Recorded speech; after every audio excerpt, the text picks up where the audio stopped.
अस्सलामुअलैकुम। Programme night addition में हम आपको खुशामदीद कहते हैं। नाजरीन, सियासी जोड़ तोड़ के माहिर और मुफाहमत के बादशाह आसिफ अली जरदारी आज एक बार फिर दूसरी बार ऐवान सदर पहुंचने में कामयाब हो गए हैं।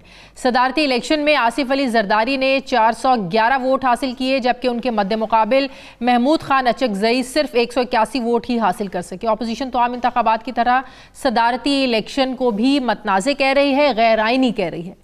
जहां ये सवाल उठ रहा है कि इस मज़ामती माहौल में जरदारी साहब क्या किरदार निभा पाएंगे। वहाँ ये सवाल भी उठ रहा है कि मुल्क का सबसे बड़ा आइनी ओहदा हासिल करने के बाद पाकिस्तान पीपल्स पार्टी का अगला टारगेट क्या है। क्या आइनी ओहदों के बाद पाकिस्तान पीपल्स पार्टी वफाकी वजारतें लेगी। ये बात हम सब जानते हैं कि PDM की हुकूमत में पाकिस्तान पीपल्स पार्टी 16 महीना की हुकूमत में जाना इसको गलती कह चुकी है। पाकिस्तान पीपल्स पार्टी ये कह चुकी है कि इस हुकूमत का हिस्सा बनना एक गलती थी। पीपल्स पार्टी अपनी इत्तेहादी नून लीग को महंगाई की लीग का नाम देकर इलेक्शन में उतरी और आइंदा कभी ऐसे इत्तेहाद का हिस्सा बनने से उन्होंने तौबा भी की। बिलावल भुट्टो जरदारी ने अपनी सारी इंतखाबी मुहिम एक ही नुक्ते पर चलाई कि वो मुस्लिम लीग नून का रास्ता रोकेंगे और दोबारा इत्तेहादी हुकूमत में नहीं जाएंगे।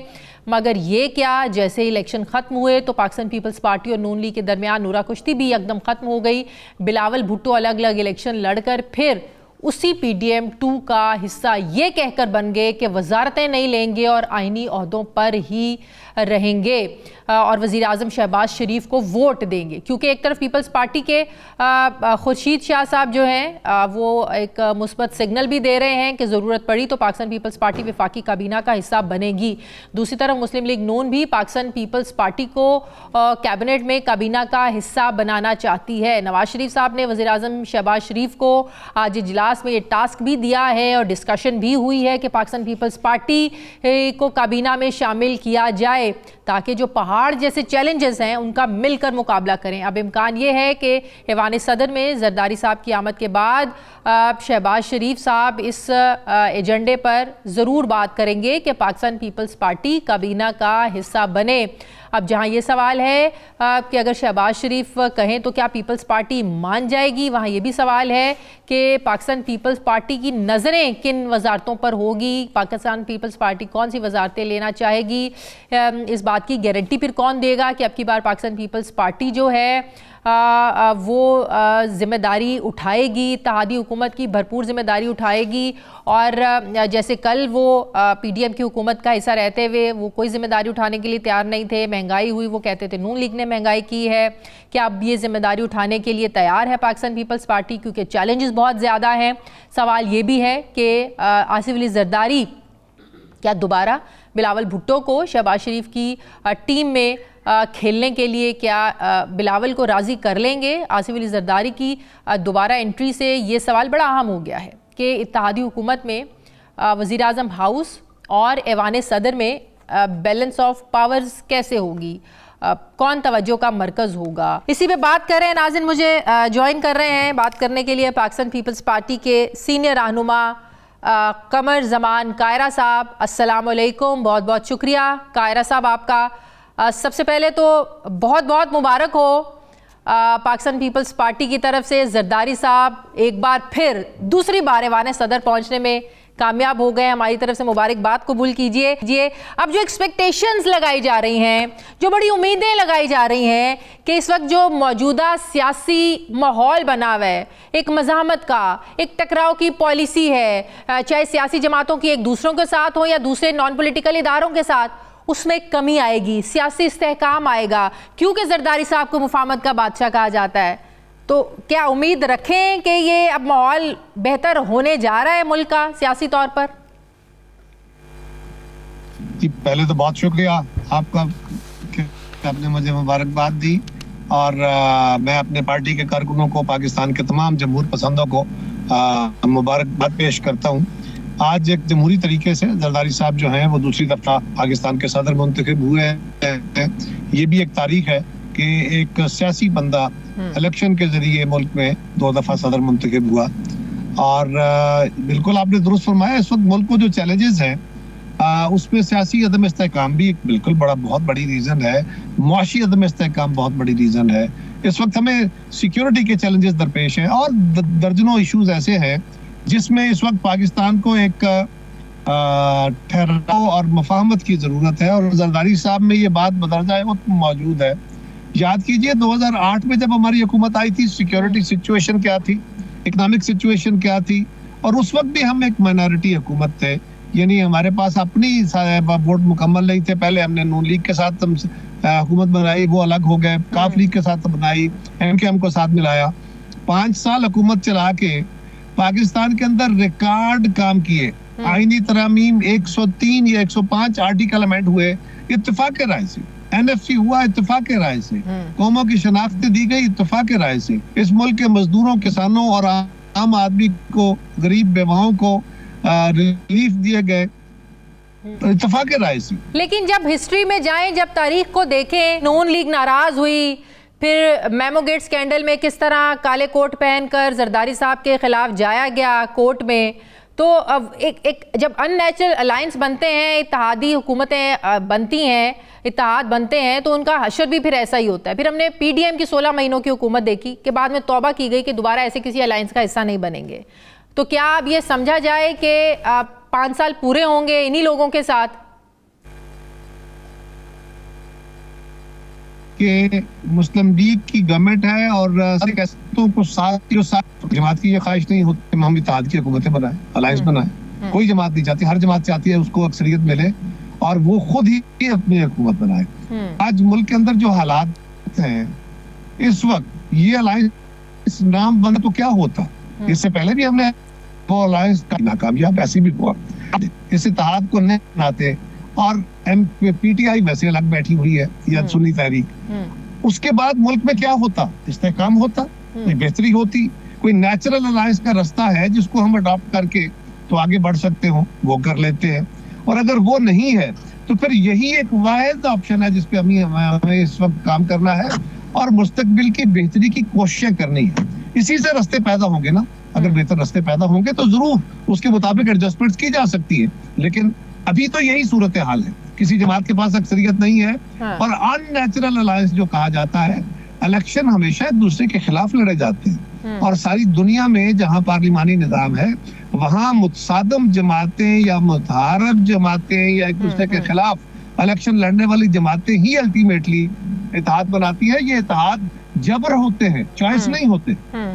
अच्छा, जाहिर है सियासत में हमने तो हमेशा जो देखा है, जो सुना है, जो सियासत आप लोग भी बात करते हैं कि कोई भी चीज़ हतमी नहीं होती है, हर चीज़ के लिए दिमाग भी खुला रखना चाहिए और दरवाजे भी खुले रखने चाहिए। तो सर, आप लोग ये कहकर इस हुकूमत को सपोर्ट किया पाकिस्तान पीपल्स पार्टी ने कि हम कैबिनेट में नहीं बैठेंगे, विफाकी काबीना का हिस्सा नहीं बनेंगे, लेकिन मुस्लिम लीग नून की आज भी ये ख्वाहिश है, आज भी इजलास में ये बात डिस्कशन हुई जो शहबाज शरीफ और नवाज शरीफ साहब के दरमियान कि पाकिस्तान पीपल्स पार्टी को काबीना का हिस्सा होना चाहिए। क्या पाकिस्तान पीपल्स पार्टी अब ये एक्सपेक्ट किया जाए कि काबीना का भी हिस्सा होगी? देखिए, जो सवाल है ना, सकते हैं, ये तो पॉसिबिलिटी है। तो पॉसिबिलिटी को मैं कैसे रूल आउट कर दूं अपने तौर पे बैठा हुआ? ये तो मेरी जमात का फैसला है। एट द मोमेंट हमारा वही फैसला है जो पहले अनाउंस्ड है। मियां साहब ने कोई बात कही है अपनी, क्या था अपनी जमात को, तो मेरे इल्म में नहीं है। अगर उन्होंने कहा है और ये तजवीज हमारी जमात के पास आती है तो क़यादत इस पे अपना ज़हन लड़ाएगी और फिर जब वो मीटिंग में रख के इस पे राय लेंगे तो फिर इस पे देखेंगे। लेकिन ये जो सख्ती है वाला सवाल है कि पॉसिबिलिटी, तो मैं पॉसिबिलिटी को ना तो सपोर्ट कर सकता हूँ ना रूल आउट कर सकता हूँ। सही। तहरीक इंसाफ के साथ मुफाहमत की बात पाकिस्तान पीपल्स पार्टी तो करती रही है, क्या नून लीग को नाराज करके भी आप लोग बात कर सकते हैं? क्योंकि पाकिस्तान पीपल्स पार्टी के साथ ग्रीन सिग्नल तहरीक इंसाफ देती रही है, बात हो सकती है या हमारे साथ मिलकर बैठे, इन चीज़ों पर हो सकती है, इन पर नहीं हो सकती। नून लीग के साथ किसी तौर पर वो बात करने के लिए तैयार नहीं है, तो क्या पाकिस्तान पीपल्स पार्टी मुफाहमत की बात जो है वो तहरीक इंसाफ के साथ कर सकती है? पहली गुजारिश तो ये है कि मेरे तो ज़हन में या मेरे इल्म में तो कोई ऐसा मौका नहीं है कि जब उन्होंने गाली के अलावा कोई बात की हो और कहा हो कि हम किसी पीपल्स पार्टी के साथ बैठ सकते हैं, ऐसा कोई इशू मेरे ज़हन में नहीं। पाकिस्तान पीपल्स पार्टी के लिए थोड़ा सा सॉफ्ट कॉर्नर है नून लीग की वजह। ऐसा नहीं है जी, अगर उनको जरा एक तल्ख जुबान में गाली दे के तो हमें जरा हमारे लिए जबान नरम कर लीजिए, तो ये इसका माना ये नहीं होता, ये स्ट्रेटजीज होती है। लेकिन इसके बावजूद पीपल्स पार्टी ने हमेशा ये सारा कुछ सह के फिर भी चीजों को आगे बढ़ाया है। हमने तो खान साहब जब धरना दे के बैठे थे तब भी कोशिश की थी, हमने जब खान साहब एस्टेब्लिशमेंट से लड़ रहे थे, मुस्लिम लीग से लड़ रहे उस वक्त भी कोशिश की थी, और जब हमारी गवर्नमेंट आ गई उस वक्त वो एस्टेब्लिशमेंट से मुहाजराई कर रहे थे उस वक्त भी हमने कोशिश की थी और मुज़ाकरात कामयाब करा दिए थे। इस लेवल पे चीजों को ले आए थे कि जून में गवर्नमेंट खत्म करके और अक्टूबर 2022 में इंतखाब होने का फैसला हो गया था, उसको सैबोटाज खान साहब ने किया। और फिर हम इस इलेक्शन के बाद भी हमने कोशिश की, उस रास्ते को भी बंद खान साहब ने किया। अब मेरा ख्याल है कि खान साहब को पहले अपनी विलिंगनेस से, उनकी जमात को अपनी पहले विलिंगनेस देनी होगी, पहले अपना इरादा जाहिर करना होगा कि हाँ मैं इस मुल्क की जमहूरी कुव्वतों को, दीगर लोगों को भी तो एक्सेप्ट करें। आप न फौज को मानते हैं, ना ब्यूरोक्रेसी को मानते हैं, ना अदलिया के साथ चलना चाहे उनकी बात सुनते हैं, ना सुप्रीम को अपने जो हमारा इलेक्शन कमीशन है उसकी आप ऐसी तैसी फेर रहे हैं। और जिन जमातों को लोगों ने वोट दिए, भले आपके ख्याल में उनको कम वोट मिले, उनको कम सीटें मिली, लेकिन मिले ना। वो पिछले इंतखाब में खान साहब को भी तो इतने वोट नहीं मिले, तो उनके साथ भी तो इत्तेहादी जमातें थी। अगर आपका रवैया ये हो कि मैं इन लोगों के साथ नहीं मिलूंगा, तो क्या वो हिंदुस्तान के नुमाइंदे हैं? क्या वो हिंदुस्तान की जमातें हैं? ये रवैया ना तो इंसानी लेवल पे अच्छा है, ना सियासी लेवल पे अच्छा है, या कौमी लेवल पे अच्छा है। उनको बाकी जमातों की मैंडेट को तस्लीम करना होगा, और अगर उनके हाँ लचक है तो हम तो सियासत को कभी भी ये नहीं कहते कि इसमें रास्ते बंद होते हैं। लेकिन आज कुछ चेंजिंग हमें नजर आती है ना, वो बात करते हैं। पहले मैं बताता हूँ प्लीज। हमने अपनी जब हुकूमत थी पिछली हमारी 14 महीने 16 महीने की, उसमें जब कोशिश की थी तो हमने किसी से मशवरा करके नहीं की, पीपल्स पार्टी की कोशिश थी। अभी भी हमने इलेक्शन के बाद जो मैं अर्ज कर रहा हूँ कि हमने डायलॉग के लिए कमेटी बनाई, वो हमने किसी से मुशावरत करके नहीं बनाई थी, एट आवर ओन बनाई थी। लेकिन अब हम बाकी दोस्तों को भी राजी कर लेते हैं, लेकिन ये तो अब किसी तरफ बाकी लोगों को तस्लीम करके आगे बढ़ने का रास्ता तो पैदा किया जाए। अगर कोई बंदा ये गुमान में हो और वो ये समझ रहा हो कि मेरी स्ट्रेटजी ये है कि लड़ाई और तसादम ही मुझे सूट करता है, भले मुल्क को से किसी बड़े गहराई में जा गिरे, ये रवैया उनको बदलना होगा, इस पे नजरसानी करनी होगी। और आज जिसका नाम आसिफ अली जरदारी है, वो तो है ही मुफाहमत के बादशाह गिने जाते। वो यकीनन अपना नुकसान करके भी कौमी वहदत और कौमी मुफाहमत की बात करने वाले आदमी है।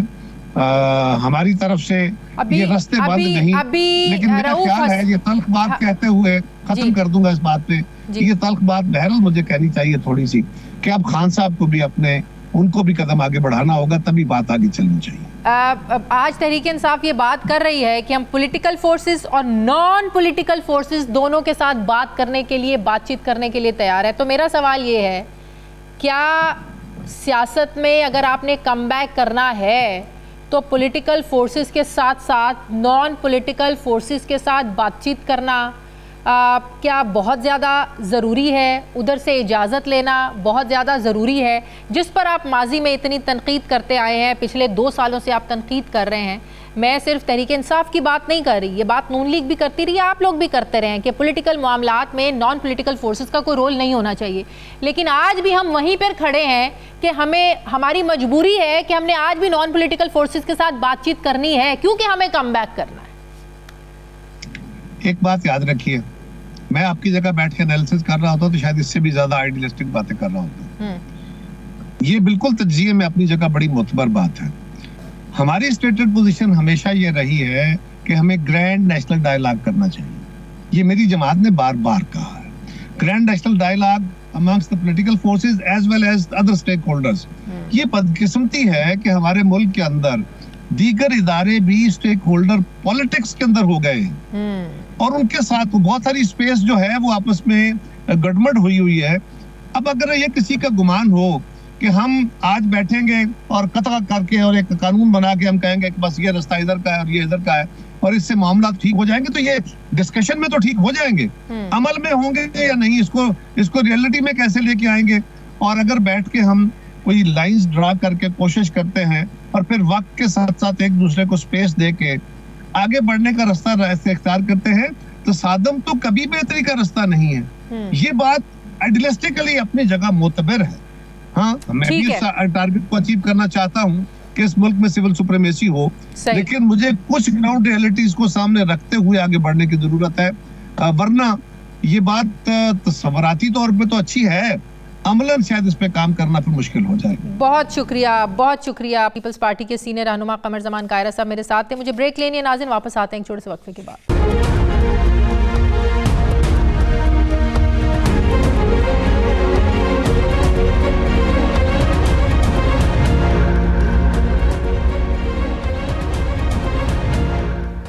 ब्रेक के बाद एक बार फिर से आपको खुशामदीद कहते हैं। नाज़रीन, इंतखाबात में धांधली के इल्ज़ामात को कैसे साबित करना है? सियासी जमातों और इदारों के साथ मुफाहमत के जरिए मूव ऑन करना है या टकराव की पॉलिसी ही चलानी है? PTI की क़यादत इस मामले पर कंफ्यूज नज़र आ रही है।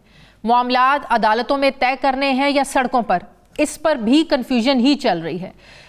PTI के सीनियर रहनुमा असद कैसर का ये मानना है कि अवामी मैंडेट अगर वापस ना किया गया तो PTI भरपूर तरीके से सड़कों पर आएगी।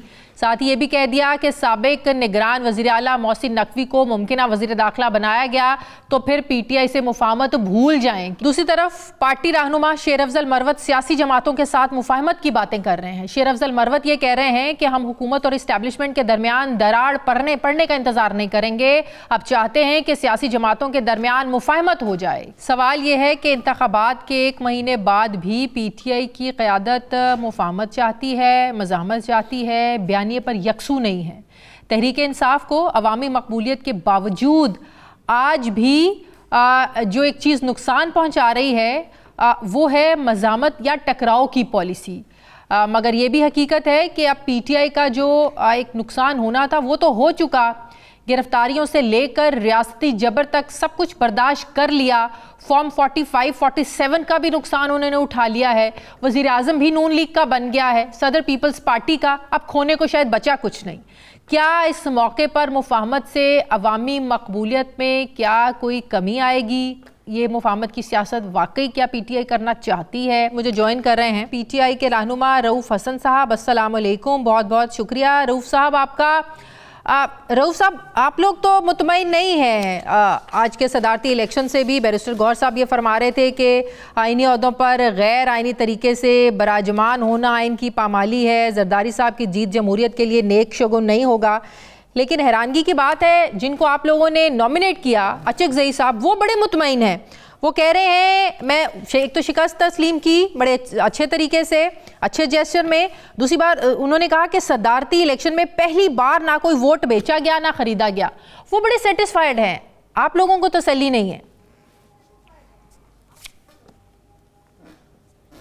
देखिए, जैसा कि गौर साहब ने कहा है कि ये एक धांधली ज़्यादा है, ये धांधली ज़्यादा इलेक्शन है और इसके रिज़ल्ट्स को डेफिनेटली कोई भी डेमोक्रेसी लविंग या राइट्स लविंग जो शख्स है वो कबूल नहीं कर सकता। ये तो अभी बहुत लंबी जद्दोजहद है, उसके बाद देखेंगे कि क्या होता है क्या नहीं बनता।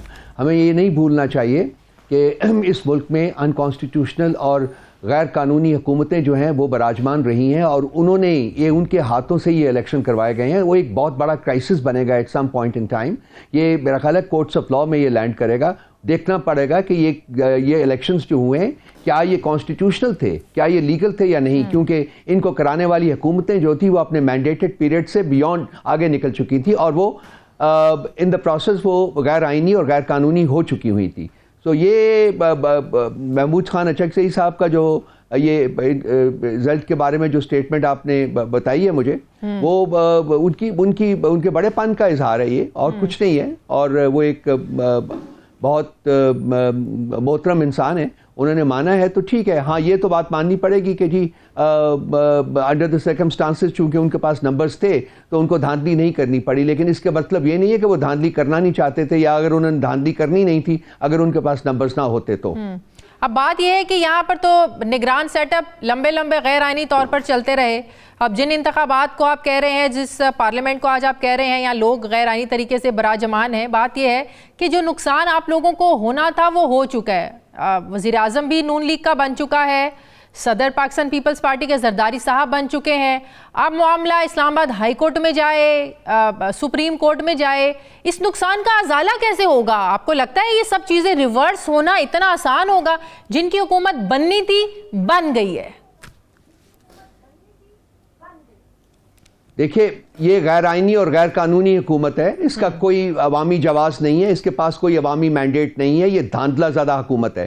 तो लाजमी बात है कि हम इसको कबूल नहीं करते। बाकी रहा कि ये बन गई तो बनी रहेगी, मैं I beg to disagree with that. I think रियासती इदारे जो हैं उनको किसी ना किसी वक्त तो होश आएगी कि इस मुल्क में क्या खिलवाड़ हुआ है, और वो करेंगे, वो डेफिनेटली करेंगे। वो इसका अजाला हम तो कोशिश करते रहेंगे, हम तो we are not going to give up. हमारे पास प्रूफ्स हैं कि जी हमारा जो मैंडेट था वो चोरी किया गया है। कंसिक्वेंटली हमने तो मुख्तलिफ महाजों के ऊपर इस जद्दोजहद को जारी रखना है। वो पार्लियामेंट के अंदर होगा, वो कानूनी डोमेन में होगा, और वो सियासी डोमेन में होगा। ये जद्दोजहद हमारी जारी रहेगी उस वक्त तक जब तक कि ये जो धांधला है इसको रिवर्स नहीं किया जाता और हमारा मैंडेट जो है वो हमें लौटाया नहीं जाता।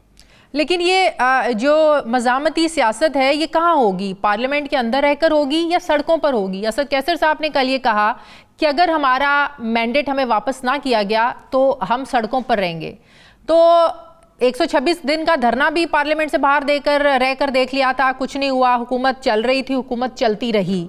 तो अगर अब दोबारा सड़कों की सियासत तहरीक इंसाफ करना चाहती है, उसका क्या हासिल होगा जो 126 दिन के धरने से नहीं हासिल हुआ था? देखिए, 3 फोरम्स के ऊपर हमारी जद्दोजहद जारी है। एक पार्लियामेंट के अंदर है, हम एक रॉबस्ट किरदार अदा कर रहे हैं वहाँ। हमने इलेक्शंस में भी अंडर प्रोटेस्ट हिस्सा लिया है, वो एक फोरम है हमारे पास। दूसरा फोरम हमारे पास कानूनी फोरम है, वो भी हमें कॉन्स्टिट्यूशन जो है वो तफवीज़ करता है। कानूनी फोरम को भी हम फुली यूटिलाइज़ कर रहे हैं। हम अपने केसेस लेके जो हमें हमारे पास फोरम अवेलेबल हैं, वो इलेक्शन कमीशन का हो या वो ट्राइब्यूनल का हो, हाई कोर्ट हो या सुप्रीम कोर्ट हो, हम इन तमाम फोरम्स को के पास अपना मुकदमा जो है वो लेके जाएंगे। तीसरा फोरम हमें जो अवेलेबल है वो हमारा सियासी मैदान है। सियासी मैदान जो है पुरअमन एहतजाज की जो राइट है वो हमें मुल्क का आइन जो है वो देता है। हम उस अपने राइट को एक्सरसाइज करेंगे। वो हमारा पार्लियामेंट के अंदर हो, कानूनी फोरम के ऊपर हो या सियासी मैदान में हो, ये तीनों जद्दोजहद जो है, तीनों किस्म की जद्दोजहद जो है वो हम जारी रखेंगे और पूरी कोशिश करेंगे कि ये जो मैंडेट है जो चोरी किया गया है इसको रिवर्स किया जाए। सियासी मुफाहमत का कोई चांस नहीं है। शहबाज शरीफ साहब ने भी ये बात की थी जब वो असम्बली में पहले दिन खिताब कर रहे थे कि हम मिसाके जो है ना वो मुफाहमत करना चाहते हैं, सियासी मुफाहमत सबको साथ लेकर चलना चाहते हैं। जरदारी साहब तो को कहा ही मुफाहमत का बादशाह जाता है।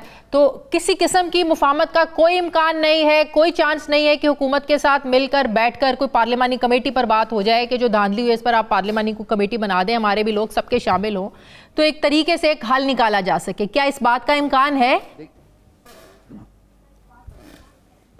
देखिए, जिन लोगों ने हमारा मैंडेट चोरी करने में कोई हिस्सा उनका रहा है, उनके साथ किसी किस्म की बातचीत का कोई इस वक्त पॉसिबिलिटी नहीं है।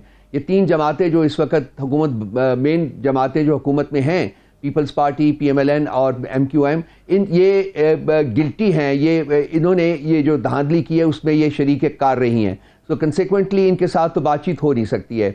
बाकी तमाम जो और पॉलिटिकल फोर्सेस हैं उनके साथ हमारे राब्ते हैं। महमूद खान अचकज़ई साहब का जो नॉमिनेशन थी वो भी उसी अप्रोच का एक मैनिफेस्टेशन है, जिसमें कि हम चाह रहे हैं कि कोई ऐसा प्लेटफॉर्म बनाया जाए जो कि मुल्क में जमहूरी कल्चर जो है उसको फ़रोग देने के लिए काम कर सके। और बहुत सारी जमातों ने उस प्लेटफॉर्म को शामिल करने के लिए हमें इंदिया दिया है, और अनकरीब आप देखेंगे कि हम फॉर्मली उस प्लेटफॉर्म को लॉन्च करेंगे और फिर अपनी जद्दोजहद का आगाज़ करेंगे, जिसमें कि ये तमाम जमातें जो हैं ये भी हमारी शरीक कार होंगी। पॉलिटिकल फोर्सेस से राब्ते हैं, नॉन पॉलिटिकल फोर्सेस के साथ भी राब्ते में हैं आप लोग?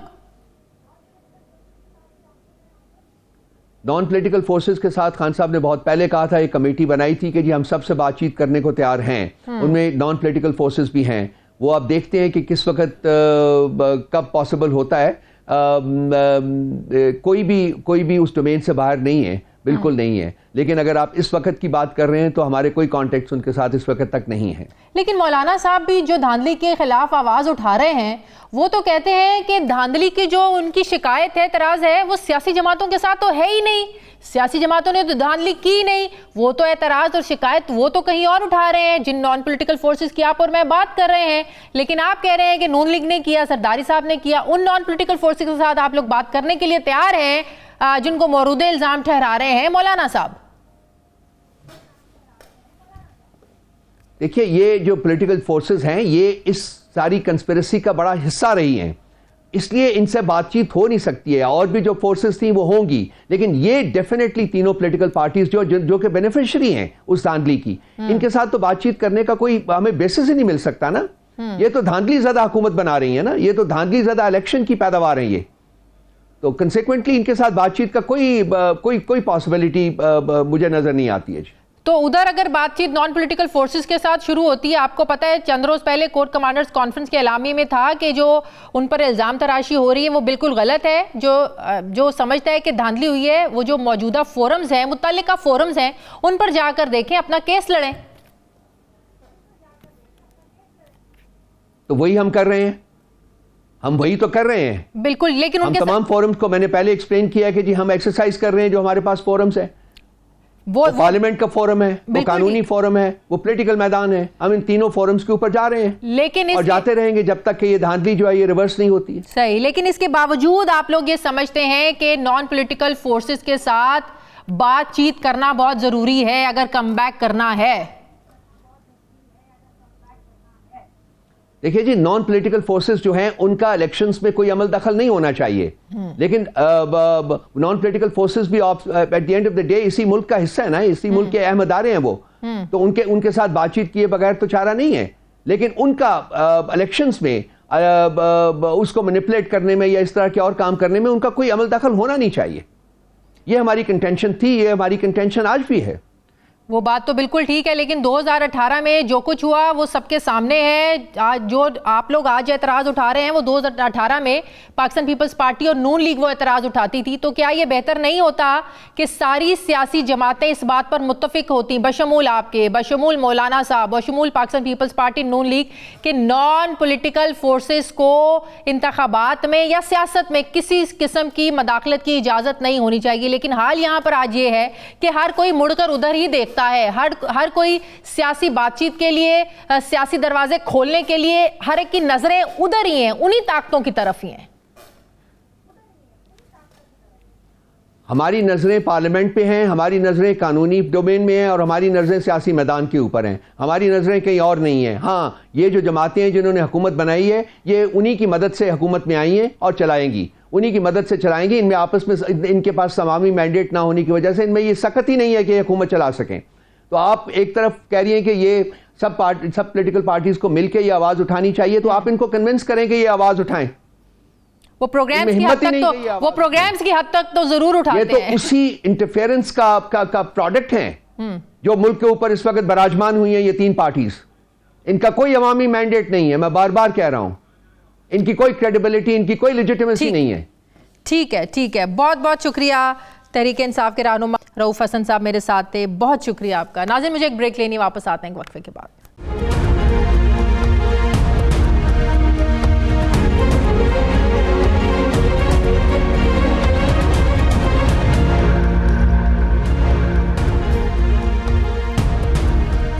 ब्रेक के बाद एक बार फिर से आपको खुशामदीद कहते हैं। नाजरीन, पार्लियामेंट हो या सड़कें, ऑपोजिशन हर जगह मतनाज़े इलेक्शन और मखसूस नशस्तों का ही शोर मचा रही है। लेकिन 8 जमाती हुक्मरान इत्तेहाद को इस शोर की कोई परवाह नहीं। पहले 4 सूबों में वज़ीर आला और वज़ीर आज़म का इंतखाब हुआ। आज हुकूमत इत्तेहाद ने सदारत की जंग भी सुन्नी इत्तेहाद काउंसिल से जीत ली है। आसिफ अली जरदारी की एक बार फिर ऐवान सदर में वापसी से लग रहा है कि मौजूदा हुकूमत लंबी इनिंग्स खेलने की पोजीशन में आ गई है। बज़ाहिर ऐसे लग रहा है कि सब कुछ एक स्क्रिप्ट के मुताबिक हो रहा है। सवाल यह है कि हुकूमत साजी के लिए जो स्क्रिप्ट लिखा गया है उसके अगले सफ़े पर क्या है? क्या स्क्रिप्ट का अगला पेज ये है कि पाकिस्तान पीपल्स पार्टी भी वफाकी काबीना का हिस्सा होगी? क्योंकि जहां पाकिस्तान पीपल्स पार्टी ज़रूरत पड़ने पर वफाकी काबीना में शामिल होने के लिए पॉजिटिव सिग्नल दे रही है, पॉजिटिव जेस्चर दे रही है, वहीं मुस्लिम लीग नून भी पाकिस्तान पीपल्स पार्टी को काबीना में वेलकम करना चाहती है, शामिल करना चाहती है। और आज एक बार फिर कायद मुस्लिम लीग नून नवाज शरीफ ने एक बार फिर वज़ीर आज़म शहबाज शरीफ को ये टास्क दिया है कि वो पीपल्स पार्टी को काबीना में शमूलियत के लिए राज़ी करें। शहबाज शरीफ भी पुरुमीद हैं कि ऐवान सदर में जरदारी साहब की आमद के बाद वो इस एजेंडे पर ज़रूर बात करेंगे। सवाल उठ रहे हैं कि क्या एक बार फिर पीडीएम हुकूमत की तरह एक बड़ी कैबिनेट बनने जा रही है? पाकिस्तान जैसे मकरूज़ मुल्क में तमाम इत्तेहादी जमातों को खुश करने के लिए क्या एक बार फिर से धड़ाधड़ वज़ीर लगाए जाएंगे, मुशीर भर्ती किए जाएंगे। वज़ीर आज़म और सदारती इलेक्शन के बाद ये सवाल भी अहम हो गया है, क्या हम वजारतें किसको मिलेंगी? ख़बरें हैं कि इसहाक डार को वज़ीर ख़जाना बनाने की बजाय वज़ीर ख़ारजा बनाया जा रहा है, जबकि वज़ीर दाखिला के लिए साबिक निगरान वज़ीर आला पंजाब मोहसिन नकवी का नाम लिया जा रहा है और वो आज़ाद हैसियत में सेनेट का इलेक्शन लड़कर इस वजारत के मजबूत उम्मीदवार होंगे। दूसरी तरफ जो सुन्नी इत्तेहाद काउंसिल है वो इस पर एहतजाज कर रही है। असद कैसर साहब ने कल इस हवाले से कहा कि अगर मोहसिन नकवी को वज़ीर दाखिला बनाया गया तो हुकूमत मुफाहमत की बात तो भूल ही जाए। सवाल ये है कि अपोजिशन तो इस वक्त मुकम्मल एहतजाजी मूड में है, क्या हुकूमत जल्दी पर तेल का काम करके कोई रिस्क लेगी? अपोजिशन का तो काम है ही एहतजाज करना, शोर करना। क्या हुकूमत अगर मुफाहमती अमल को आगे बढ़ाना चाहती है तो इनके जो सुन्नी इत्तेहाद काउंसिल के कंसर्न्स हैं, क्या हुकूमत इसको संजीदा लेगी? क्या ऐवान सदर में जरदारी साहब की मौजूदगी मुफाहमत को आगे बढ़ाने में अपना किरदार अदा करेगी? इसी पे बात करने के लिए नाज़रीन मुझे ज्वाइन कर रहे हैं मुस्लिम लीग नून के सीनियर रहनुमा खुर्रम दस्तगीर साहब। अस्सलाम वालेकुम, बहुत बहुत शुक्रिया खुर्रम दस्तगीर साहब आपका। खुर्रम साहब, जरदारी साहब जो कि एक्सपेक्टेड थे कि वही सदर बनेंगे, सदर वो आज बन गए, दूसरी बार ऐवान सदर पहुँचे हैं। क्या ये समझा जाए कि सियासी मुफाहमत अब अपने उरूज पर होगी? पाकिस्तान तहरीक इंसाफ हो या दूसरी अपोजिशन जमातें हों, ये जरदारी साहब का हमेशा एक मुफाहमाना रवैया रहा है, तो क्या आप लोग भी पाकिस्तान तहरीक इंसाफ के साथ, जो अब ज़ाहिर सुन्नी इत्तेहाद काउंसिल में है, उनके साथ बातचीत के लिए आप लोग राज़ी होंगे? जी, पहले तो आज जो सदारती इंतखाबात के नतीजे आए हैं उस पर हमें कुछ एक सेकंड बात करने की ज़रूरत है कि आज भी तकरीबन जो सुन्नी इत्तेहाद काउंसिल या उसके जो हमायती उम्मीदवार थे उनको 30% वोट हासिल किए उन्होंने। 70% वोट जो थे वो जो हुकूमती इत्तेहाद है उसने हासिल। 411-181 का नंबर फाइनल है जो आया है। तो लिहाजा अब ये वही शरह है जो 8 फरवरी के इंतखाबात में जो जनरल वोट पड़ा है उसकी है। तो लिहाजा वो ठीक है कि एक जमात को या एक जो आज़ाद उम्मीदवार हैं उनको 100 में से 30 वोटरों की हमायत हासिल है, लेकिन हमें हमेशा याद रखना है कि 70 वोट उनके खिलाफ भी पड़ा है दूसरी जमातों को। तो अगर वो 30% वोट अहम है तो 70% वोट फिर उससे 2/3 ज्यादा अहम है। उसको ये अब जो जरदारी साहब की मुफाहमत की पॉलिसी है उसकी बुनियाद तो एक दूसरे का सियासी एहतराम है। लेकिन वो बात बिल्कुल ठीक है। अब जरा पहले वाली बात कंप्लीट कर लें खुर्रम दस्तगीर साहब, जो आप मैं वही कह रहा हूँ, जो वोटिंग जो आपके मुफाहमत की बात है ना जी, मैंने इसलिए वोटिंग की बात की कि अगर 30% ये चाहते हैं कि उनका एहतराम किया जाए तो उस एहतराम से पहले उन्हें 70% का एहतराम करना होगा। तो अगर वो इसमें कोई तरमीम करते हैं अपने रवैये में तो जरूर मुफाहमत हो सकती है। वो तो आज भी यही बात कर रहे हैं ना, अगर फॉर्म 45 के मुताबिक रिजल्ट सारे सामने आते तो आज हालात मुख्तलिफ होते, हुकूमत भी वो लोग बनाते और आज ऐवान सदर में भी फिर कोई और बैठा होता। जी, ये बिल्कुल बेबुनियाद और नग्व इल्जामात है और मैं बड़ी सराहत से ये कहना चाहता हूँ, क्योंकि जिस किस्म की फॉर्म 45 की जो गलतियां वो निशानदेही कर रहे हैं उसी तरह की गलतियां खैबर पख्तूनख्वा में इनके हक में भी मिली हैं। तो लिहाजा सिर्फ इल्जाम लगा देना काफी नहीं है, कहीं ना कहीं से कुछ सबूत लेकर आए। लेकिन आप देखें मौलाना साहब, जो आप लोगों के मुकम्मल कर जी, इनका क्लेम ये है कि जी 150 और मजीद सीटें उनकी हैं, पिटिशनें सिर्फ 35 आई हैं। तो इस तरह तो ये अगर सिर्फ इल्जामात की बुनियाद पर उनको हवा नहीं दी जा सकती।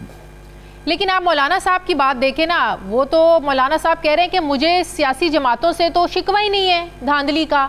मतलब कि अगर उनका कंसर्न KPK है तो KPK में उनका कंसर्न ये नहीं है कि तहरीक इंसाफ वालों ने, उनके हिमायती याफ्ता उन लोगों ने धांधली की है। वो तो धांधली की जो शिकायत है वो तो कहीं और कर रहे हैं। जी, तो उसका भी जो शिकायत का तरीका है, मेरी तो आपके तवज्जुह से मौलाना से इस्तदा है, उनसे हमारी बहुत पुरानी न्याज़मंदी है, ज़ाती भी और पार्टी के लिहाज से भी, कि ये जो अगर जंग है कि जिसकी तरफ वो इशारा कर रहे हैं कि वो इंतखाबात में मुदाखलत ना करें, ये जंग आज या कल ये सड़क पर नहीं, ये पार्लियामान में लड़ी जाएगी। और ये अगर मौलाना इस जंग को लड़ने के लिए, मैं बड़े अदब से अर्ज करूंगा कि अगर वो फाशिस्टों के साथ खड़े हो जाएंगे तो पाकिस्तान में जमहूरियत को तकवीत नहीं होगी। बिलाखिर उन्हें पाकिस्तान की जो सियासी जमहूरी जमातें हैं उन्हीं के साथ खड़ा होना है और उसी के जरिए ये एक तवील हमारे सामने जद्दोजहद है कि पाकिस्तान के आइन में जो लिखा है कि अल्लाह ताला के बाद मुंतखब नुमाइंदों के हाथ में इस मुल्क का इक़्तिदार आला होगा, लेकिन उसका जो तरीका है वो बहरहाल पार्लियामान है और मुख्तलिफ सूबाई असम्बलियाँ जहाँ वो मौजूद है।